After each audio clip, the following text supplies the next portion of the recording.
Hey guys, be sure to press like and subscribe. Today I want to talk a little bit about the exchange rate from dollars to pesos. And when I first come over here, it was like 52, 51, 53 to every dollar. Okay, US dollar. So it's Philippine pesos to dollars. Now it's like about 48, 49. So we've lost like about 7 to 8% of our buying power. Now the reason why I want to talk to this because if this continues to change, when you mix this with inflation, you're actually losing quite a lot. We've probably lost in the past year, maybe as much as 11% to 15% of our buying power, like for foods, things like that. Some things are the same. Transportation costs have gone up because what happened was when we had this big mess going on, they put the separations in the seats, and there's not as many seats now on the jeepneys, so they charge like double. Okay, so that's another issue. The other thing is that, you know, like rides have gone up. They won't let as many people ride on some of the tricycles in some towns. Now they're going back a little bit more to normal with that. Okay, but with that loss, like we were talking about inflation the other day on one of my videos, okay? And I wanted to do this video because one of the subscribers brought it up. And I was going to do a video on this probably in December, because I was waiting till December to see whether the peso and the dollar were going to come back to where they were a couple years ago, which is like 51 or 52 or 53 to every dollar, okay, US dollar. So, and also this affects other people like in Canada. It affects people in Australia, the UK, and it changes all the time between each currency. So I can't compare the dollar to, you know, like the pound or the Canadian dollar or the Australian dollar. So these are things you have to, but these are things you have to look out for, okay? You want to try to find a chart online that shows, you know, how much you're losing or gaining. Now, talk on the streets is that, and nobody really knows this for sure, but this stimulus in the United States that they're talking about, and stimulus in Canada and all these other countries that they're talking about, actually hurts those currencies, okay? So the peso usually gains, and when they gain, we lose, you know, so we get less pesos for the dollar. So now, you know, in your retirement, if we continue to go down this path, you know, just throwing money at issues in our countries, whichever country you come from. It doesn't matter whether it's the US or Canada or the UK or Australia. When we throw money at issues and we keep on taking out loans and stuff, the dollar or the pound or whatever, you know, drops, and sometimes the peso will go up. Well, the peso can drop too on other issues, and it does sometimes. But some people are saying out there that it might go as low as 35 pesos to 1 US dollar, which would be really a big problem for all the retirees coming over here. Now, as far as like the United States, if you're living over here on Social Security, as far as inflation goes, they give you the cost of living, okay? So that doesn't affect too much. But when we're talking about like transferring our money from dollars to pesos, we have to worry. Because if we have a 10% loss in 1 year, or 5% or 8%, or in this case, 7 to 8% in 1 year, that's very detrimental to your retirement. It hurts you. And then when you throw inflation on top of that, if you don't get the cost of living, it hurts you. You know, because you could be 11 to 15% in 1 year. It could hurt you. Now, do I think that this is going to continue? Nobody really knows. I really can't, you know, answer that question, and nobody can. Nobody can look into their crystal ball and say, yeah, it's going to happen. I mean, here's the thing, and keep this in mind, okay? The Philippines was once considered a third world nation, okay? And it's now considered a developing country. And it's actually moving up to the ranks quite fast, I might add. Despite the poverty here and despite the issues here, the Philippines is actually doing pretty good in a lot of cases. Now, how they're going to come out after all this stuff after this worldwide mess? Nobody really knows, you know? I mean, I hope to God that they do come out of it good, because I see a lot of stores closing in the malls. I see a lot of stores closed, and that means no money going into those companies, into those businesses. Now, whether they reopen or not, they seem to be like boarded up in some of the malls, or they're closed off or whatever, or just have a sign in the windows. So some of them look like they could reopen, but they're closed. A lot of restaurants are like that. Now, I do notice that the restaurants here are getting quite busy. Today I went to Kenny Rogers, I went to McDonald's, and they were full, with the exception of the empty seats. Well, I should say half full, okay? Because they can fill up halfway. So when I went in there, I was like, wow, okay, so that's pretty decent. So they're getting back to like semi-normal until this thing is lifted and people get their shots or what have you, you know, and then things are better. Now, to get back to the exchange rate, if we continue at the current rate that we're going at, I mean, we could lose 50% in like 3.5 years if we were to continue at this rate, okay, or more. Now, do I expect that to happen? I do expect us to lose a little bit over the next year. Do I still think that the Philippines is a great retirement spot and a great deal? Yes, and here's why. Remember, rents here are extremely cheap compared to the United States. You go to retire in the United States, you know what food costs cost.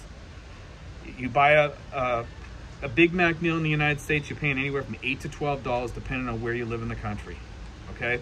And that's my Big Mac example, okay? And, you know, that's totally different than over here, because over here, I can get a Big Mac meal over here for about $4. You know, it's about a medium size, I think, about $4. Maybe for a large, it's a little bit more, like maybe $4.25, $4.50, somewhere around there. You know, I mean, food is pretty reasonable over here. If I go to Kenny Rogers, I can get a meal there for about $5. Now, back home, when I was back home, I used to go to this place called Boston Market, and I used to go to Boston Market, and it was probably about $5. You know, back then. Now it's probably about $7 to go in there to get a chicken meal or something like that with 2 sides. You know, and, you know, but here you're definitely living cheaper. But if you buy foods in the supermarket, especially Western foods, you're going to pay more, a little bit more in some ways. I mean, I remember when I left the United States, I used to think a box of cereal was expensive. It's expensive over here too. It's like $4. It's probably about the same back in the United States, maybe $5 back home. I don't, you know, I'm not really sure. I remember 3 years ago it was roughly around that price. You know, about $4 for a box of cereal, depending on what kind you got. Like if you got granola cereals, it was a little bit more expensive. But anyway, over here, because the rents are so low, let's say you were living in Boston and you were paying $1,200. You were retired. You're paying $1,200 a month for a studio or a 1-bedroom, and that's about the cost of what it costs for a studio or a 1-bedroom back in the Boston area, in a decent area. Okay, over here in my town, and you guys have seen some of my videos here, for $60 or $80 for, like in my case, $70 or $80. If you pay in advance, you get a little bit of a break. And down the street here for $100, you can get a beautiful apartment, you know, and you're saving yourself anywhere between $1,000 to $1,100. Okay. Now, granted, you have to pay water and electricity and stuff like that. And, you know, you can get a fan or an air conditioner. Today is actually a cool day here. I don't need any AC here today. I have it on just to take the humidity out of the air. It's not even really that humid, but it is raining. And you can probably hear a little bit of the rain. You can see, I don't know if you can see the rain dropping or not. But I mean, you know, I live pretty good here, you know, because of the fact that the rents are so cheap. The other thing that I save on is transportation. Even though transportation has gone up a little bit over here, I don't have to fix my car. I don't have to fix a motorcycle. I don't have to fix any of that stuff. I take a bus, or I take a tricycle, or I take a jeepney, you know, or I hire a friend to take me to the hospital, or, you know, if I have an emergency, I've gotten help from the mayor's guards here, where the mayor's guards have driven me to the hospital when I had my kidney stones issue here. And, you know, I got to tell you that despite the differences, like with foreign exchange rates, with inflation and all that, it's still worth it. Now, if let's say worst case scenario, we lose 50% here in our values, then I'd start worrying a little bit, but I could still make it here. Because you can change your lifestyle here pretty easy. Would I want to? No, of course you don't want to. But, I mean, I'm fortunate in my respect is that I get Social Security when I turn 67, and I'm getting, you know, I get some YouTube money too on top of my pensions and stuff like that. But I mean, you know, so that'll make up some of that difference in 10 years. Now, here's the other thing, is that, you know, if costs change here, how much are they changing back in the United States? I mean, you might not be able to live back in the United States if you go back. You know, because maybe rents are going to go higher. You might have to go out and get a job, you know? And like I said, over here, you could change your food habits and eat more Filipino, eat more rice foods, unless you're diabetic or something like that. But I mean, you could have meat with, you know, I mean, I like rice. Don't get me wrong. I love fried rice. You know, I could eat fried rice all day long. Just throw a little pork in and make it like like Chinese fried rice. I actually like making my own. And, you know, you can make your own burritos and stuff over here, things like that. You could save on stuff like that. But I mean, this foreign exchange thing could get kind of sticky here later on in a few years. And you guys need to have a plan of what's going to happen if that gets worse. Because, you know, right now, like the Philippine Retirement Authority says, if you're single coming over here, you need at least $1,000 a month to survive to get the SRRB visa. Okay, that's the retirement visa. Now, I'm stating this fact because that's a good survivable amount for one person if you're single. And if you're married, they say you need at least $1,500, I believe it is, somewhere around there. I think that's what they said. Anyway, and that's actually a good rate. Okay, but when things change, that rate's not going to stay the same. They're probably going to change it, you know, for new people coming in. Now, with that said, 5 years from now, $1,000 might not be enough. But people, like my neighbors live on $500 a month roughly, and then they make a little bit more sometimes if they're lucky. Okay, and they live pretty decent. They don't live awesome, but they live okay. You know, they live Filipino style. They have a child. And like I said, it is possible. There are people over here that are living on less income. Now, when you get into health issues, things like that, yeah, that's where I tell people you need emergency money. You need to have insurance. You know, and insurance rates, if insurance rates keep going up, I mean, that could be killer for an expat over here. You know, and I mean, I'm lucky that I have insurance over here. I'm lucky that I have, you know, decent income. I'm lucky that I have savings, and I'm lucky that I have all this stuff. And some people don't have that over here, and you're taking a risk doing that. But anyway, guys, I just want to speak to this a little bit because it's definitely an issue that you have to worry about. Foreign exchange rates are going to change, and they can hurt any country any person from any country that comes over here to retire. And it's definitely something you want to have planned, be, you know, prep for if something happens.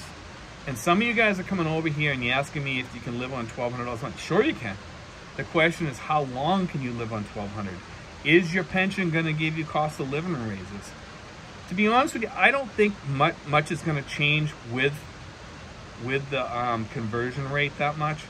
Yeah, we might see some swings in there, but I do think it's going to hover around that 50 mark, somewhere around there. I don't think it'll go much less than 45. I hope not.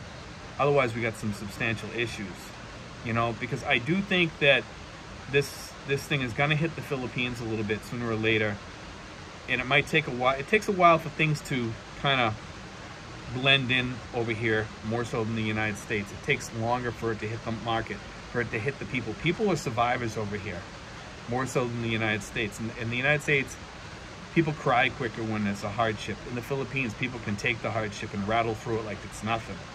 And I mean that sincerely. And it's actually something that I really credit the Filipino people with, because they can take it. They can take financial pain and make it through it and survive pretty well. They do excellent. You know, like during downturns, they find a way to survive.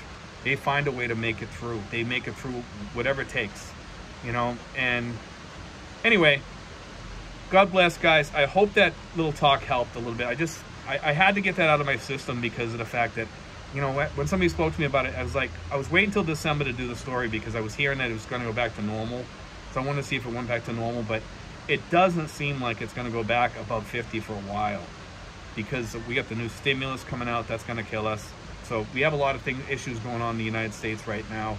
You know, we don't even know who our president is right now as of this moment, you know, and you know, I'm sure that's going to be in the courts for a while and all that, and it's just going to be a mess, and it makes us look really bad, you know, and I'm not even going to go into the politics of that, so don't get me into it.